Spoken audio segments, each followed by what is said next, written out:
はい、こんにちは。今日はね、総動機やっていきたいと思います。文字通り動画2つに分かれた飛行機なんだけど、すでに飛行機自体は作ったことあるし、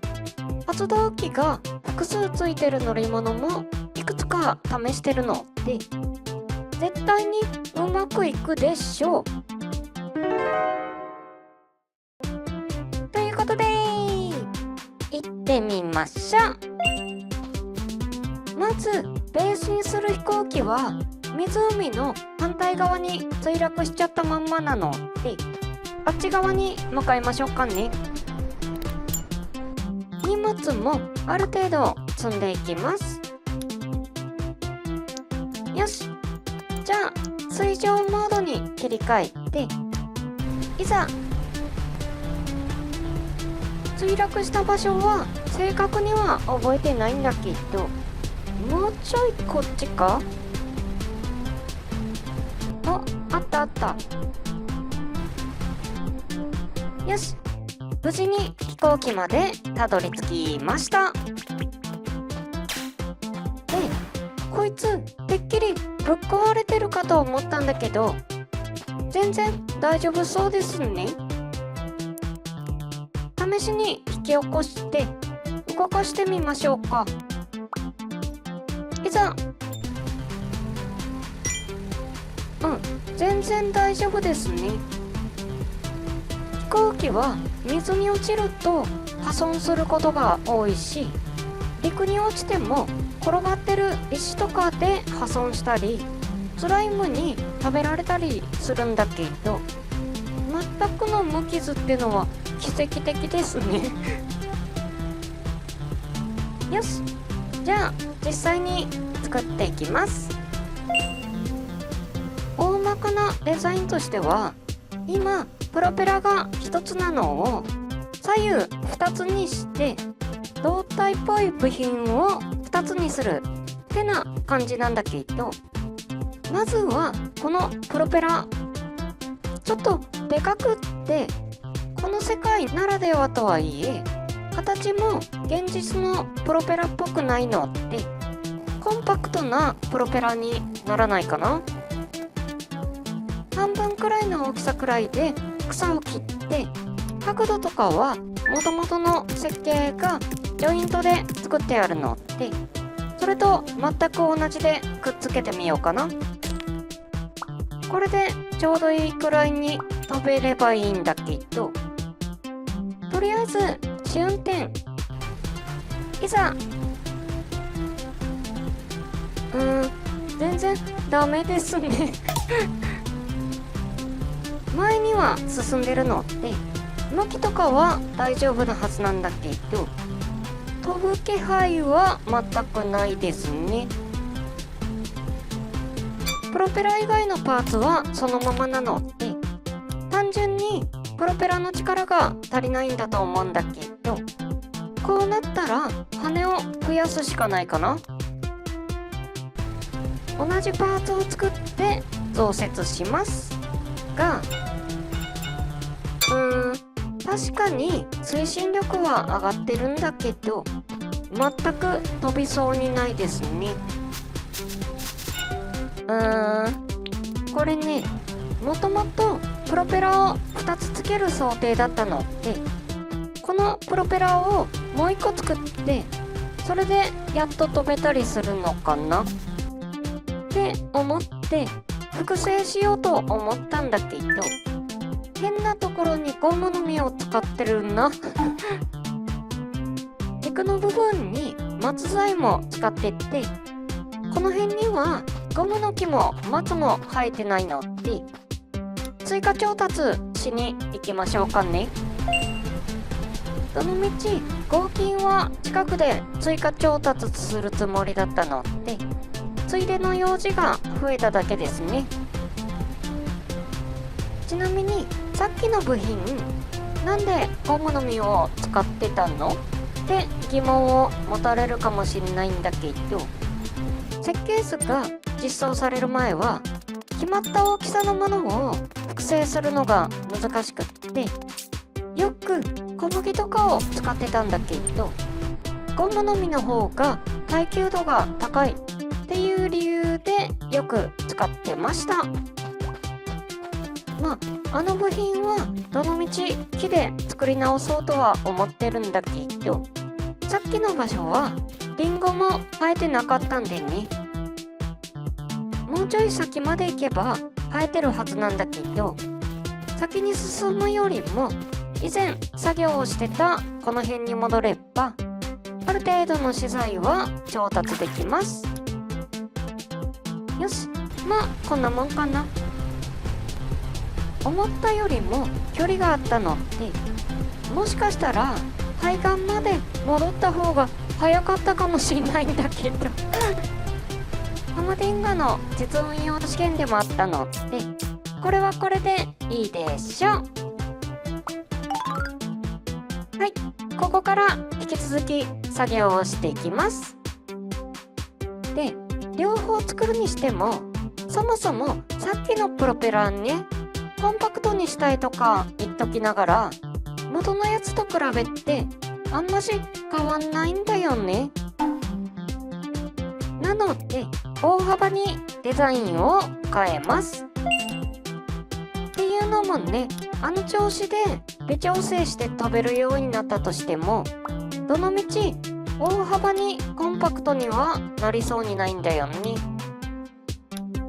なのでプロペラ自体は小型で数を増やす。じゃん、できました。とはいえ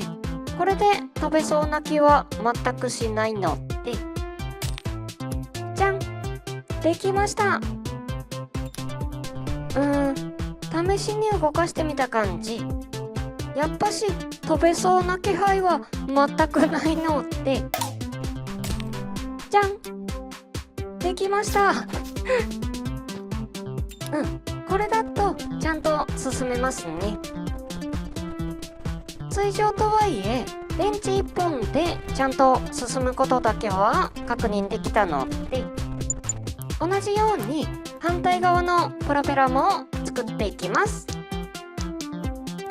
ちなみに反対側のプロペラは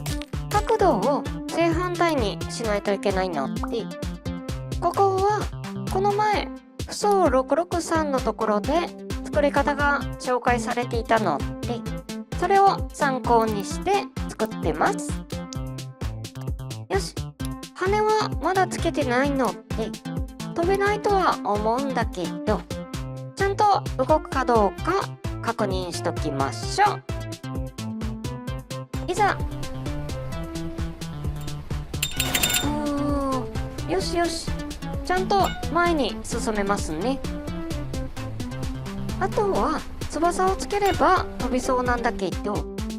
実はこの段階でちょっと不安な手応えがあったんだよね。その話は一旦置いといて、まあとにかく進めていきます。でね、翼の形状は結構悩みながら作ってって、ここだけでバリエーションがいくつかあったんだけど重量とかバランスとかが難しいので結構試行錯誤してます。変にプロペラと干渉したり、視界が悪くなったり、大きくなりすぎるとその辺にぶつかったりもしたので、デザインと実動を確認しながら、ああでもないこうでもないってな感じで進めてます。見た目のイメージもいくつかあったんだけど、そのどれもがフィットしなかったので、送動機というイメージだけは残しつつ、完全に独創的な形になってますね実際のところほぼ新設計なので結構時間をかけてたんだけど、この辺でどうだ？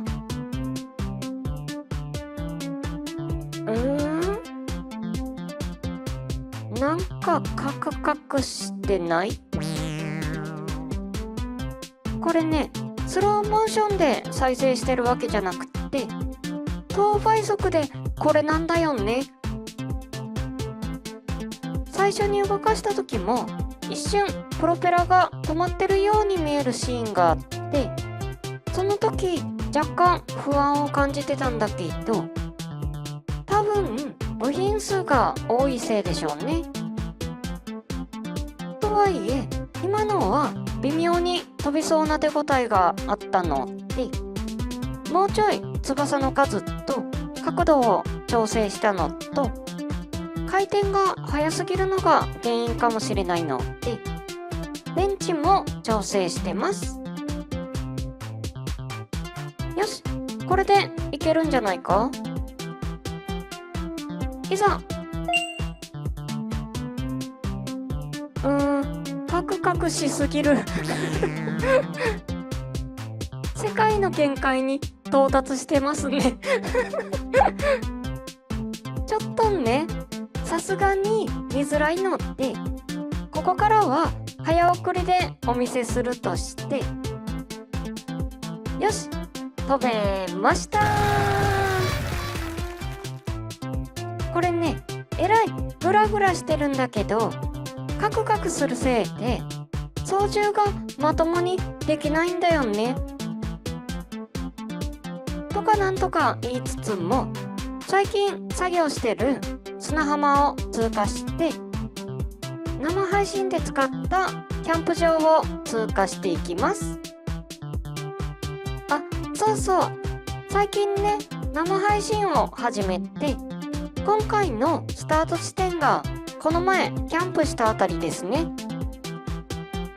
生配信は基本アーカイブを残していくので、時間がある人はそちらもお楽しみください。とかなんとか言ってるうちに、この前ハムディンガを作ったあたりまで到着しました。特に狙ったわけでもなかったんだけど、ここでちょうど電池も尽きたので、この辺で着陸しときましょうか。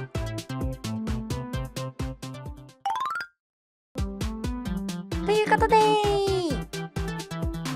送動機やってみたわけなんだけど、いかがだったでしょうか。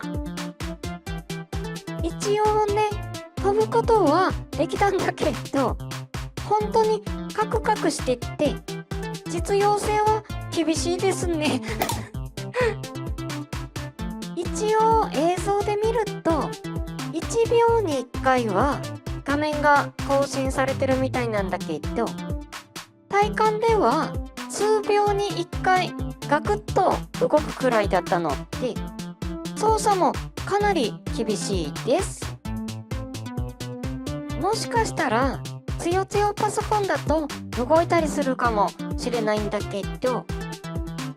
うちのもまあまあつよつよなはずなんだよね。一応確認できた範囲だと時速20キロくらい出てたみたいなんだけど、体感では時速1キロ以下でしたねちなみに途中でデザインを方向転換したんだけど、普通に2つプロペラを作った方が簡単だったはずで、この後それも試してみたんだけど、なんかね、うまく飛べないんだよねこれは何か単純な見落としをしてる可能性が高いと思ってるんだけど、ここまでの作業で疲れてたのもあってか、しばらくやってても分かんなかったんだよねまあ一応飛ぶことはできたし、これはこれでいいでしょ。で、この先何をやるかはいくつか迷ってるんだけど、ちょっとね、来週は私が夏休みしたいんだよねで、編集とかする時間が取れない代わりに、前後に生配信を増やそうかと思うので、そちらの方でよろしくお願いします。はい、じゃあ今日はこの辺でバイバーイ。